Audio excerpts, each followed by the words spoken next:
Hello সবাইকে, আসসালামু আলাইকুম। বিড়াল পরিবারে আরও একটি নতুন ভিডিও নিয়ে আমি হাজির হয়েছি। ইসরাত জাহান আইরিন। এটা আরও ১ থেকে ১.৫ সপ্তাহ আগের ভিডিও।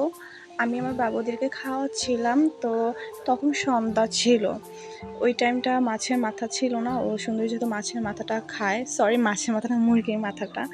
তো ওটা ছিল না দেখে আমি এটা মাছ সিদ্ধ করে দিই।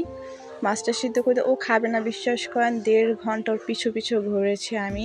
তারপর লাস্ট মোমেন্টে একটু মুখে দিছি, তখন ও বুঝতে পারছে যে টেস্টটা। তো এখন নিজে নিজে খাচ্ছে, আমি হাতে নিয়ে দিতে হয়। ওর একটা এত পরিমাণে বাজে একটা বদ অভ্যাস আছে যে কোনো খাবার পড়ে থাকলেও ও কখনো ওটার দিকে তাকাবে না যতক্ষণ না আমি ওটা হাতে নেব। মানে ওর এক্সট্রিম লেভেলে ক্ষুধা না লাগলে কখনোই ও নিজে থেকে খেতে চায় না। আর যারা বিড়াল পালেন তা তো জানেনই, নিজের থেকে ওদেরকে বেশি কেয়ার করা লাগে। আর ওকে হাতে নিয়ে আমার খাওয়াইতে হয় এভাবে ধরে ধরে। অনেকক্ষণে ভিডিওটা ছিল, এটা ১ মিনিটে করেছি। তো যদি ভিডিওটা ভালো লেগে থাকে লাইক কমেন্ট শেয়ার করতে পারো।